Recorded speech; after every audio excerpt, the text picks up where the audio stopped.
Boa tarde. Tudo bom, professor Noronha? Eu gostaria de apresentar para você a ideia que eu tenho né, como você tinha mencionado, da questão da- dos ICs, né? A gente passar aí para os ICs, qual a minha ideia até o momento? Então, minha ideia aqui é o caso, é, vou falar um pouquinho do método da sessão, só para dar uma contextualizada. Depois vou apresentar para eles um modelo, um exemplo de modelagem desse problema e de algumas recomendações, até ver com o senhor aí, se o senhor tem qual a ideia que o senhor acha mais interessante. No final dos slides eu apresento, né? No caso aqui desse método das sessões, e por que eu estou apresentando esse método das sessões? Tem muitos métodos para você chegar até a coleta do minério, que eu entendi. E esse método da sessão é um que eu dei uma olhada e consegui entender inicialmente. Por isso que eu estou mostrando para vocês, só para a gente contextualizar antes de eu apresentar o problema e sua formulação. Entendeu? Aqui no caso, esse método das sessões funciona da seguinte maneira.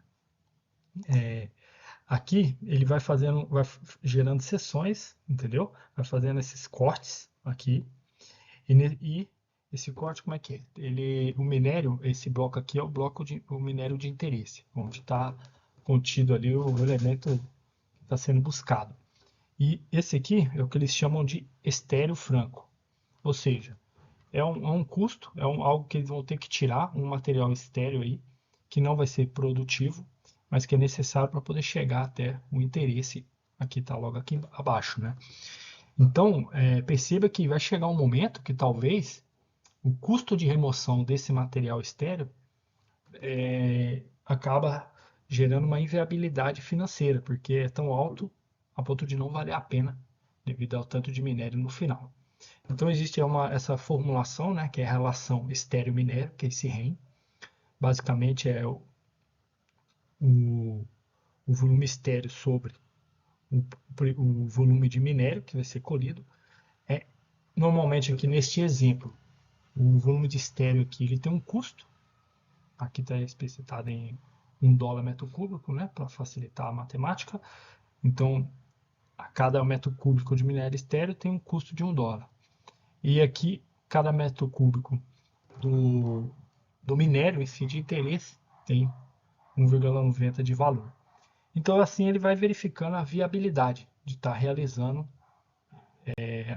os cortes e as sessões para a coleta do minério. Chega um momento que aí acaba que pode não ser mais viável estar fazendo a coleta desse minério, que no caso aqui, a gente, quando chegou nesse ponto, o custo ali, poxa, a minha imagem aqui, eu tinha que tirar a minha imagem que está na frente. A ferramenta não está possibilitando aqui.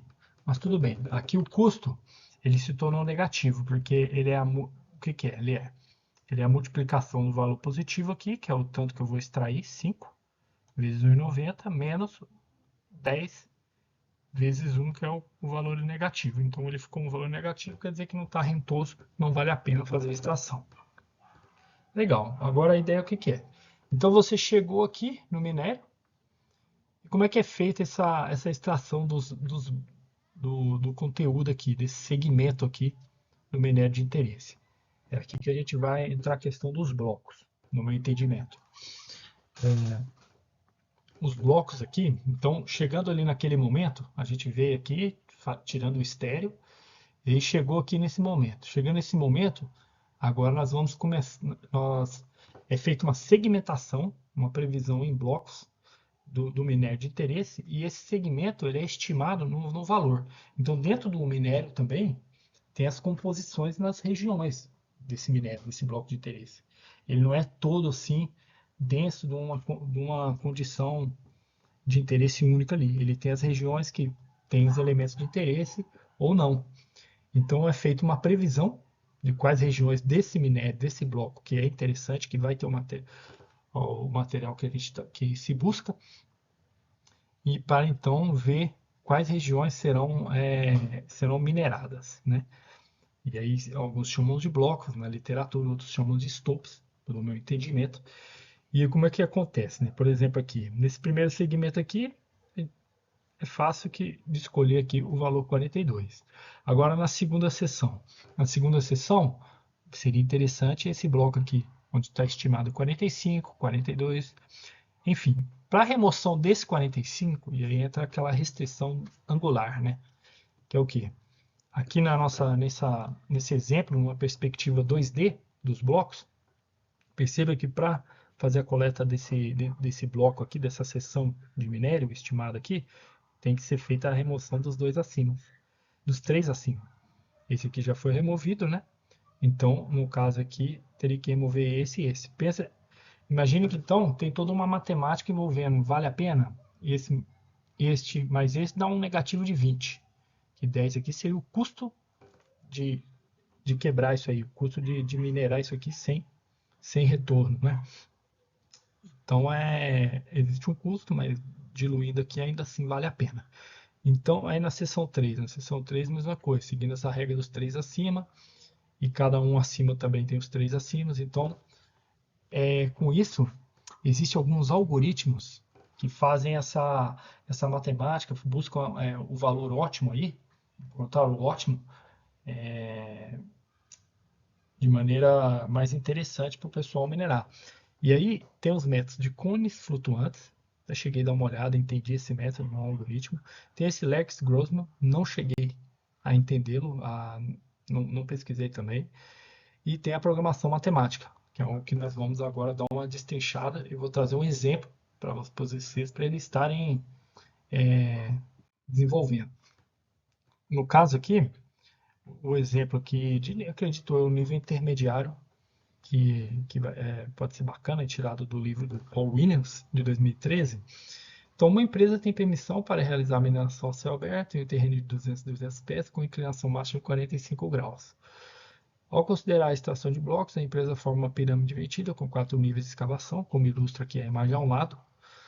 Os valores do minério em diferentes locais e profundidades foram estimados. Então, na instância, nós temos os valores do blocos, assim como aquela imagem anterior, mas perceba que na perspectiva que nós temos aqui, é uma visão de cima, não é aquela visão 2D lateral. E bacana. Então, o arranjo dos blocos segue uma estrutura específica, com cada bloco numerado em preto, enquanto o número em vermelho representa o bloco abaixo no nível anterior. O lucro para a extração de minério em cada bloco é estimado, né? O valor de cada bloco, e o objetivo é encontrar o plano de extração de minério que maximize o lucro total. Então, aqui, só dando uma ilustrada para vocês, exemplificando, perceba que para esse nível que está aqui, o nível abaixo, para a extração aqui do bloco 1 ou do bloco 5 do bloco 13, é tranquilo, não tem que remover nenhum bloco anterior. Ele já veio removendo estéreo e encontrou ali o bloco de minério para ser a primeira camada. Na segunda camada, eu preciso remover a de cima, e assim sucessivamente. Por exemplo, para eu remover esse bloco 17, às vezes por exemplo, pode ser um bloco de alto valor, o que acontece? Tem que ser removido o bloco 1, 2, 5 e 6. Na perspectiva de cima, esse bloco 17 aqui, ó, na imagem, fica esses 4 blocos aqui estão na região de 45 graus em relação ao 17, então isso tem que ser removido, é uma restrição do problema. E assim sucessivamente, para eu chegar no bloco 30, tem que remover o 26, 28, 29, 27. Para chegar no 26, tem que remover o 17, o 20, o 21 e o 18. Para chegar no 17, no 18, por exemplo, tem que remover o 2, 6, 7, 3. Então assim é o problema encontrar qual caminho será feito ali que vai maximizar o lucro. E aqui a gente tem as formulações. Formulações aqui, ó, é a função objetivo. No caso aqui, é uma função objetivo de maximização.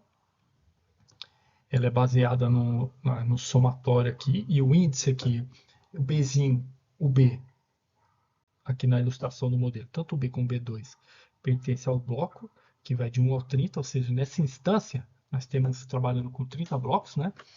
E aqui, que vai de 1 ao 30, e a ideia é maximizar o lucro. O lucro é um valor dado na instância, um número que pode ser negativo, porque às vezes tem um bloco que só vai ter o custo de extrair ele, só vai ter o trabalho ali de extração, mas ele mesmo não tem nada de interesse.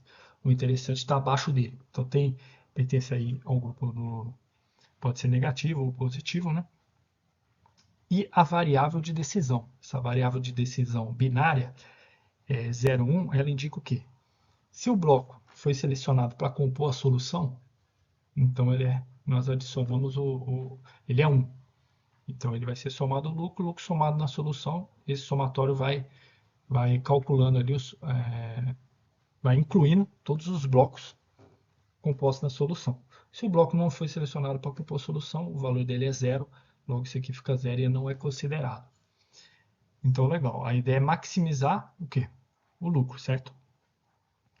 E a restrição? A restrição aqui, ó, extrair B2 maior ou igual a extrair B. É dado também na instância uma matriz de adjacência, ou uma lista de adjacência que na verdade é o quê? É informando, mostrando essas dependências que existem. Então, por exemplo, lá nessa matriz, para o B, que seria o bloco considerado 17, na posição B2, bloco 1, B2, bloco 2, 5 e 6, o valor vai ser 1. Para os demais aqui vai ser 0. Então, havendo a dependência, o valor aqui é 1. Não havendo a dependência, o valor é 0. Ou seja, se o extrair, se foi selecionado, se é composto na solução, o bloco 23, por exemplo, aqui é 23, ou seja, o valor dele aqui é 1. Se aqui é 1, todos os dependentes acima também tem que ser 1, entendeu? Porque tem que ser maior ou igual. Então, ao menos 1, ou seja, ao menos 1 é selecionado, ele tem que ser. Aí ele verifica lá a matriz. O B, que é o 23. Para o bloco, os que estão verdadeiros nessa lista, que estão nesse índice, que são o 9, 13, 14 nesse. Esse aqui também, o extrair dele está com o valor 1 ou está com o valor 0? Valor 1, valor 1, valor 0. A 0 não é maior ou igual a 1. Então ele não respeita a restrição e não vai viabilizar a extração desse porque o 13 não foi extraído anteriormente. Então, perceba que existe essa restrição, né? Essa matriz de adjacência ou lista, indicando também é um dado da instância. Legal? Esse é o problema proposto. Perceba que é um problema linear, não vejo aqui nada, um elemento quadrático, alguma coisa específica, possui uma restrição, uma função objetiva, para a gente fazer uma iniciação no tema. Nós vamos trazer outros problemas. A ideia que estamos proposta para os alunos aí é reimplementar. Então, não é Ctrl+C, Ctrl+V, né? É tentar codificar. Eu tenho um link para vocês. Vai codificando, resolve, executa, vê o que aconteceu, vê os blocos selecionados, entendeu? Bacana. E aí, vocês fazendo isso, o que nós vamos fazer? Aí nós temos aí